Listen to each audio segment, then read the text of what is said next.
네, 귀한 찬양의 고백 하나님께서 기뻐 받으신 줄 믿습니다. 네, 오늘도 우리가 9월 만남의 달을 맞이했습니다. 옆에 계신 분들 또 앞뒤에 계신 분들께 우리가 반갑게 인사를 나누겠습니다. 만나서 행복합니다. 이렇게 한번 인사하겠습니다. 만나서 행복합니다. 만나서 행복합니다. 네, 감사합니다.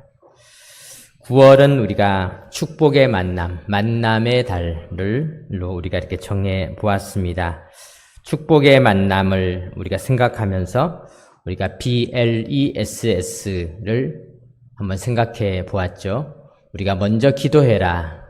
그리고 가서 들어라. 같이 밥을 먹으라. 섬겨주어라. 예수님의 이야기를 나누어라. 라는 것을 우리가 살펴보면서 모세를 살리기 위해서 준비하셨던 갈대 바구니, 축복의 바구니, 또 하나님이 준비하신 바구니를 우리가 생각해 보았습니다.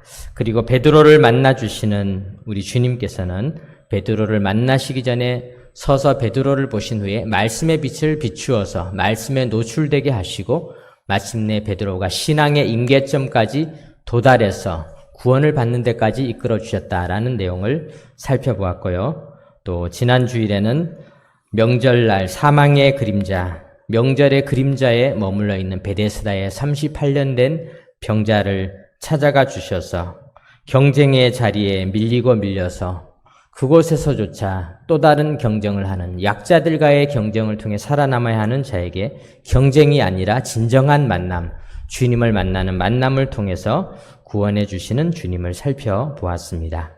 이제 오늘은 축복의 만남 세 번째 시간으로요.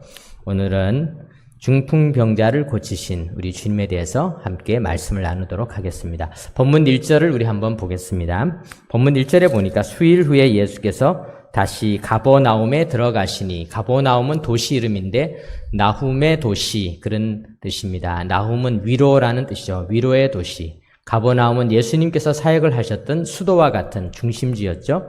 그곳에서 베드로의 집이 있었고 또 베드로의 장모를 가버나움에서 예수님께서 고쳐주셨던 곳입니다. 다시 가버나움에 들어가시니 집에 계시다는 소문이 들린지라 많은 사람이 모여서 문 앞까지도 들어설 자리가 없게 되었는데 예수께서 그들에게 도를 말씀하시더니 이렇게 기록하고 있습니다. 사람들이 너무 많이 와서 자리에 앉다 못해, 빈자리에 앉다 못해 나중에는 문 앞에까지 사람들이 꽉 들이차서 이제는 사람들이 들어갈 수 없을 만큼 무리들로 꽉 차 있었다. 이렇게 기록하고 있는 것입니다. 오늘날 사람들은 이야기합니다. 밤하늘에 별을 보려고 옥상에 올라갔더니 서울 밤하늘에 별은 보이지 않고 교회 십자가가 너무 많이 보이더라. 서울에는 교회가 꽉 찼다. 어떤 사람은 이렇게 이야기를 합니다. 그러면서 전도의 열기도 점점 식어가고 있습니다. 전도는 무엇일까요? 전도는 숫자가 아닙니다. 예배당을 꽉 채우는 것이 전도가 아닙니다. 사람이 아무리 많아도 구원받지 못했던 한 영혼이 있다면 구원해야 되는 것, 그것이 전도가 아니겠습니까? 가버나움의 집에 수많은 사람들이 가득 찼습니다. 그렇지만은 우리 주님께서 만나주신 사람은 누구였을까요? 물론 그들도 만나셨지만은 주님은 그 집에 아직 들어오지 못했던 중풍 걸린 사람, 온몸이 마비가 된 이 한 사람을 주님께서는 만나 주셨던 것입니다. 99마리의 양들이 여전히 우리에 있지만은 예수님께서는 잃어버린 한 마리를 찾아오셨습니다. 집에는 마다들이 열심히 집안일을 잘하고 있어서 든든하지만은 아버지는 집을 나간 탕자를 여전히 기다리고 계셨습니다. 이것이 성경의 가치관이고 또 우리 주님의 마음이고 하나님 아버지께서 우리를 대하는 방식이라고 할 수가 있습니다. 사랑하는 성도 여러분, 아무리 많아도 아버지는 자식이 많다고 해도 한 아이를 소중히 여기는 것입니다. 저희 아버지 어머니께서도 6남매를 낳으셨습니다. 저희도 어렸을 때 그렇게 부유하게 자라지 못했기 때문에 우리가 방 하나에서 6남매와 아버지, 어머니, 이렇게 할아버지, 할머니까지 이렇게 10명이서 잠을 잔 적도 있었습니다. 그래서 잠잘 때 제일 싫은 게 뭐냐면 누가 돌아 눕는 거. 돌아 누우면 힘든 것입니다. 돌아 누우면 뒤척이면 모두가 다 잠을 깨게 되는 그런 집입니다. 그렇지만은 그런 집에서도 한 사람이 집을 나가면 온 식구가 걱정을 하는 것이죠. 우리 집에 이미 사람이 많다라고 생각하는 것이 아니라 잃어버린 한 사람을 소중히 여기는 것, 그것이 부모님의 마음인 것입니다. 우리 주님께서는 수많은 사람들 중에서도 한 사람을 찾으셨던 것을 기억하시기 바랍니다. 세계 3대 선교의 아버지 중에 한 분이신 아도니람 저드슨이라고 하는 미얀마 선교사님께서는요, 이분이 미얀마의 복음을 전하러 가기 위해서 수많은 난간을 뚫고 그곳에 가게 되었습니다. 원래 이 저드슨 선교사님은 굉장히 똑똑했던 분이었습니다. 이분이 16살에 이미 너무 공부를 잘해서 대학에 들어갔고 21살에 대학교에서 우리 학교 교수로 오라고 요청이 왔지만은 그분이 그것을 거절을 하고, 그리고는 하나님에 대한 자기 자신을 헌신하는 기회가 생겼습니다. 어느 여관방에서 잠을 자는데 여관방 옆에 방에서 사람이 그렇게 밤새도록 앓고 기침하고 괴로워하는 소리를 들은 것입니다. 아마 우리나라의 층간소음처럼 당시에 미국에도 이 여관이 허름한 여관에는 그렇게 소리가 옆집 소리가 잘 들리는 구조였던 것 같습니다. 그런데 그가 밤에 잠을 한 잠도 못 자고 다음날 경찰이 와서 그 사람이 죽게 되어서 경찰이 왔는데 그가 충격을 받았습니다. 알고 보니까 그 사람이 누구였냐면 자기와 같이 학교를 다니던 동창이었는데 모르고 옆방에서 잠을 잤는데, 그 친구는 학교 다닐 때 하나님을 인정하지 않고 하나님을 부인하고 무신론자로 살아가던 자였습니다. 그때 저드슨은 충격을 받았습니다. 나도 모르는 사이에 내 옆에서 하나님을 알지 못한 채 죽어가는 영혼들이 있구나. 이 벽 하나 사이에도 죽어가는 영혼이 있구나. 그래서 저드슨은 그 한 영혼을 생각하면서 내가 하나님의 마음을 품고 그 죽어가는 영혼을 구원해야 되겠구나 라는 마음을 가지고 미얀마로 가서 복음을 전했습니다. 이번에 미얀마에서 시민혁명이 일어나고 이런 많은 어려움이 있을 때 그 중에 카렌족이라고 기독교를 믿는 족속인데, 원래 미얀마는 불교 국가인데요, 그 카렌족이 예수님을 믿게 되는 큰 시발점 중에 하나가 바로 이 저드슨 선교사님의 사역에서 출발했던 것입니다. 사랑하는 성도 여러분, 이 세상에 아무리 많은 사람들이 있어도, 그리고 우리 집에 아무리 많은 사람이 있어도 한 영혼이 위험에 처해 있다면 그 사람을 구해야 되지 않겠습니까? 사람들은 세상에 많은 교회가 있다고, 이제는 예배당이 너무나 많다고, 전도도 너무나 많이 한다고 전도를 하지 않고 사람을 인도하는 일을 하지 않는다면 그것은 잘못된 것입니다. 하나님은 한 영혼을 소중히 여기시는 것입니다. 그날 가버나움 집에도 수많은 사람이 있었지만은 하나님은 한 사람의 만나야 할 그 영혼들을 소중히 여기셨습니다. 그래서 예수님께서는, 예수님의 마음은 그 중풍병자에게 그 시선을 고정시키시고 그 영혼을 구원하기 위해서 기다리고 계셨던 것입니다. 본문 2절을 우리 한번 보도록 하겠습니다. 많은 사람이 모여서 문 앞에까지도 들어설 자리가 없게 되었는데 예수께서 그들에게 도를 말씀하시더니 3절에 사람들이 한 중풍병자를 4사람에게 메워 가지고 예수께로 올세. 중풍병자라고 오늘 번역된 이 말씀은 온몸이 마비된 자라는 그런 뜻을 가지고 있습니다. 오늘날과 같이 여러 가지 재활 기구가 없었습니다. 휠체어라든가 아니면은 또 요즘엔 전동 이런 차가 많이 있어서요. 얼마 전에 이렇게 시골에 가보니까 시골의 할아버지들이 전부 전동 오토바이 같은 걸 타고 이렇게 무리를 지어서 다니시더라고요. 요즘은 이런 재활 도구들이 많아져서 마비되신 분들도 이곳저곳을 다닐 수 있는 그런 길들이 많이 열렸지만은 당시만 해도 온몸이 마비된 사람들은 그저 사람들이 갖다 놓으면 그 자리에서 머물러 있을 수밖에 없었습니다. 그런데 어떻게 이분이 예수님을 만날 수 있게 하겠습니까? 그래서 사람들은 어떻게 하든지 이분이 예수님을 만날 수 있도록 하기 위해서 튼튼한 4사람의 남자들, 장정들을 불러서 그들이 이 4사람을 아마 이렇게 들것과 같은 데다가 메어서 어깨에 메고 그리고는 예수님을 만나러 찾아갔던 것입니다. 그런데 찾아가 봤더니 예수님을 만날 수가 없는 것입니다. 그런데 우리가 여기서 이 사람들이 힘을 모았다는 것, 이것이 얼마나 소중한 일인지 우리가 한번 생각해 보도록 하겠습니다. 5절에 보니까 예수께서 그들의 믿음을 보시고, 그들의 믿음, 이 그들은 누구냐면은 이 중풍병자를 메고 왔던 네 사람을 이야기하고 있습니다. 그들의 믿음을 보시고 중풍병자에게 이르시되 작은 자여 내 제사함을 받았느니라 하시니, 얼마나 큰 축복입니까? 그 네 사람의 수고 덕분에 중풍병자가 구원을 받게 되었던 것입니다. 사랑하는 성도 여러분, 이 전도는 혼자서는 참 힘듭니다. 너무 어려운 일입니다. 한 영혼을 인도하는 일은 참 어려운 일입니다. 하다못해 우리 집안 식구 한 명 전도하는 것도 너무나 어려운데 생면부지의 사람을 전도하는 것은 얼마나 어렵겠습니까? 같은 이불을 덮고 자는 남편이나 아내를 전도하는 일도 평생 힘든 일인데, 그런데 한 번도 본 적이 없는 사람을 전도하는 일이 얼마나 어렵겠습니까? 결코 쉬운 일이 아닙니다.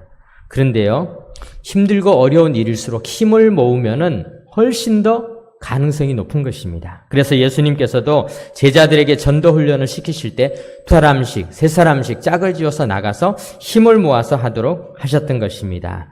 학교에서도 아이들이 함께 공부하는 이유가 뭡니까? 공부라는 것들은 다 커서 야, 그때가 좋았다 이런 얘기 하지만은 공부할 때는 얼마나 힘입니까?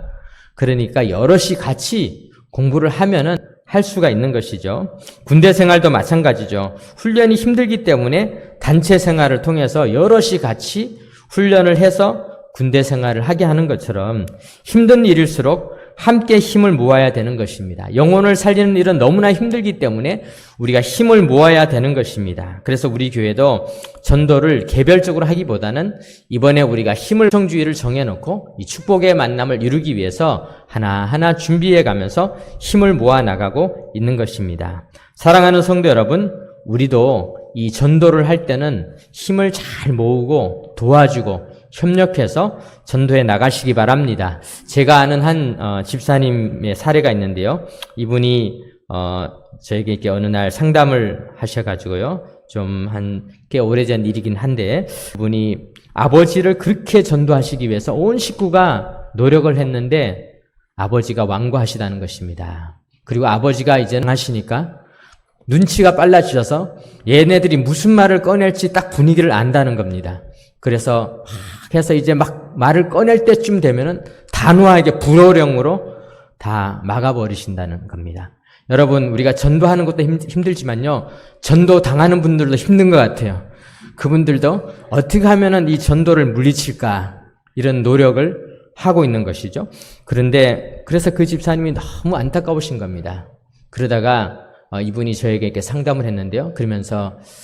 그런데 자기 생각에 이번에 기회가 온 것 같다는 것입니다. 왜냐하면은 아버지가 몸이 좀 아프셔서 서울대병원에 입원을 하시게 되었는데, 서울대병원에 입원을 하셨을 때 목사님이 찾아오셔서 은근슬쩍 한번 이렇게 해보시면은 힘이 될 거라는 것입니다. 제가 참 그 말씀을 듣고 참 훌륭하신 분이다, 지혜로우신 분이시다. 그렇구나. 이거는요, 힘을 모아야 되는 것입니다. 우리 식구끼리 힘 모아서 안 되면은 목사님의 힘이든 전도사님의 힘이든 집사님의 힘이든 권사님의 힘이든 장로님의 힘이든 다 끌어모아서 영혼까지 다 모아서 그래서 구해야 영혼을 구원할 수 있는 것 아니겠습니까? 저는 그 말씀이 참 일리가 있는 것 같아서 그분을 뵈러 갔는데요. 역시 이분이 배우시고 훌륭하신 분이라서 낯선 사람이 오니까 굉장히 정중하게 맞이해 주시는 겁니다. 그런데요, 이분이 지혜로우시더라고요. 딱 맞아주시면서 눈치를 보시더라고요. 목사님이라니까 분명히 전도를 할 것 같은데 언제 내가 이거를 딱 자를까. 정말 제가 그분을 보면서 참 식구들이 전도하기 어려웠겠구나. 이분이 딱 그 타이밍을 아는 거예요. 내가 복음이 들어갈 것 같은 타이밍에 딱 기가 막히게 말꼬리를 돌려가지고 다른 곳으로 딱 이렇게 가시는 겁니다. 참 힘들고 어려운 일이었습니다. 그런데 다시 그 집사님이 또 연락이 왔어요. 조금 더 문이 열린 것 같습니다. 조금 더 열린 것 같습니다. 쉬운 일이 아니죠. 목사님이 이미 한 번 왔다 갔는데 또 목사님 또 와주세요 하는 게 그렇게 쉬운 일은 아닌데, 이분은 영혼을 구원해야겠다는 목적을 가지고 저를 또 불러주셨습니다. 그래서 제가 갔는데요. 가서 제가 단도직입적으로 아예 그냥 밀어붙였습니다. 그래서 바로 이분이 간 보기 전에 그냥 직진을 했죠. 그리고는 세례를 받으시라고 그랬더니 이분이 그냥 놀라셔서 받겠다고 그런 겁니다. 그래서 제가 그날 다 준비해 갖고 갔습니다. 가서 예수님을 믿는 것을 확인한 다음에 세례를 베풀었습니다. 근데 놀라운 일은요, 이런 분들은 본인이 고백한 거는 그 다음부터는 철저하게 지키는 그런 분들이었습니다. 그래서 그분이 세례를 받고 구원을 받으시고 이제 병이 더 깊어지셔서 하늘나라로 가셨는데요. 제가 그 경험을 보면서 생각했습니다. 아, 그렇구나. 이 전도라고 하는 것은 모두가 힘을 모아야 되는 것이구나. 집안 식구들도, 친구들도, 그리고 목사님, 장로님, 권사님, 집사님, 전도사님 누구든지 간에 다 힘을 모아야 가능한 일이구나. 사랑하는 성도 여러분, 오늘 네 사람과 같이 우리도 힘을 모아서 이번 축복의 만남, 전도 초청주일일 때 우리가 영혼을 구원하는 귀한 역사에서 다 승리하시기 바랍니다. 오늘 우리가 한 번 더 생각해 볼 말씀은요. 4절 보겠습니다. 무리들 때문에 예수께 데려갈 수 없으므로 그 계신 곳에 지붕을 뜯어 구멍을 내고 제가 이 얘기를 보면서 참 대단하신 분이다. 우리는 얼마 전에 교회 지붕을 고치는데 돈을 꽤 많이 써서 방수 공사를 하지 않았습니까? 그런데요, 방수 공사를 하기 전에 이 지붕에 올라가 봤더니요, 참 속상하더라고요. 가뜩이나 우리 지붕이 그때 비가 새서 어려운데요, 이웃집에서 먹다가 버린 무슨 그 쌈장 뚜껑, 참치캔 뚜껑 이런 것들을 막 던져 넣은 거예요. 이러니까 지붕이 자꾸 균열이 가고 약해지지. 얼마나 속상했는지 모릅니다. 참치캔 뚜껑, 쌈장 뚜껑 이런 것들이 거기에 던져지고 버려진 것이 너무 속상한 것입니다. 그런데요, 만약에 누가 와서 우리 교회 지붕을 뜯었다, 그러면 제가 굉장히 충격을 받았을 것입니다. 야, 참치캔 뚜껑을 보고도 속상해하는 밴댕이 속인 제가 만약에 누가 와서 지붕을 뜯어내고 냈다 그러면은 얼마나 속상했을까. 참 그런 생각이 드는데요. 그런데 제가 참 놀라운 것은 뭐냐면요, 이렇게 영혼을 구원하는데 지붕이 뜯어졌다. 하나님의 은혜가 아닌가 그런 생각이 듭니다. 테드 베델이라고 하는 박사님께서 이 교회에 대해서 풍자적으로 기록한 책이 성교학 개론 책에 있습니다.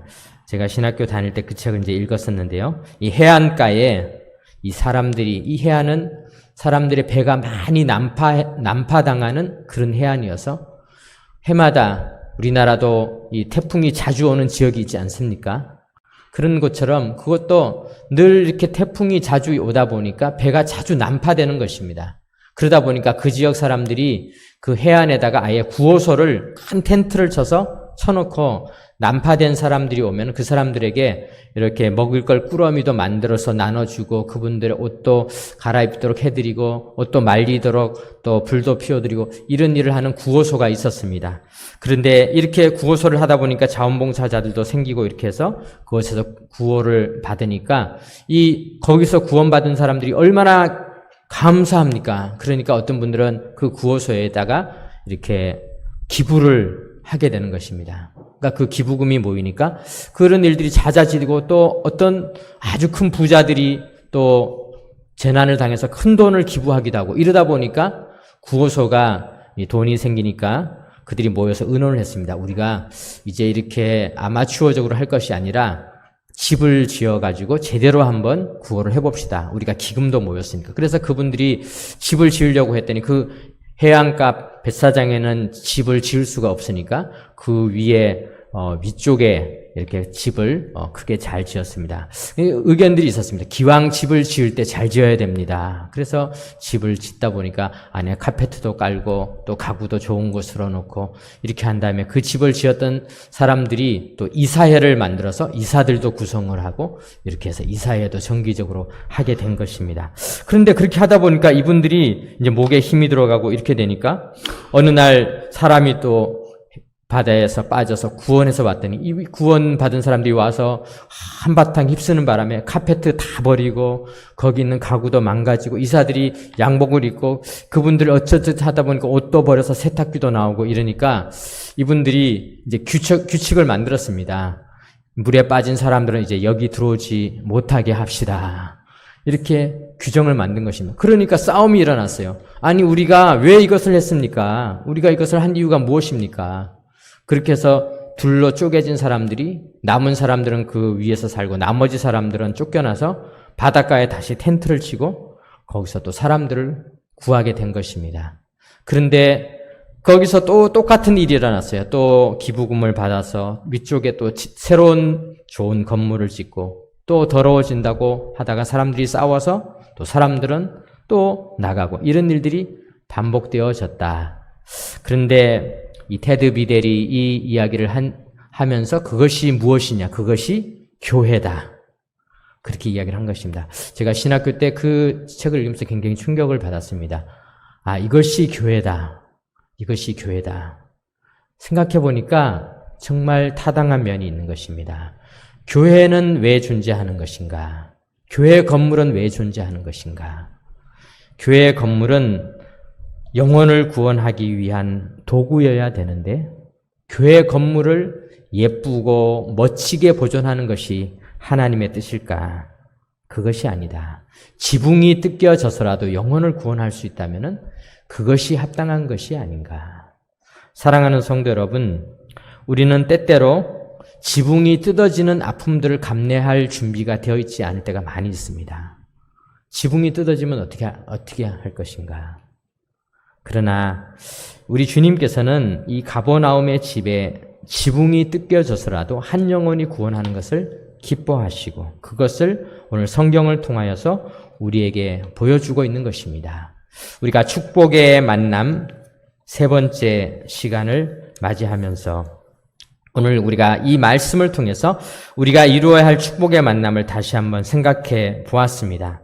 주님은 지금도 잃어버린 한 영혼, 그 영혼을 소중히 여기십니다. 전도는 통계나 숫자가 아닙니다. 한 영혼, 한 명이라도 구원할 수 있다면 아무리 많아도 한 명이 떠나가면 마음이 찢어지게 아픈 것이고 아무리 많은 사람들이 있어도 한 영혼을 구원하면 그것은 잔치를 벌일 만큼 기쁘고 즐거운 일입니다.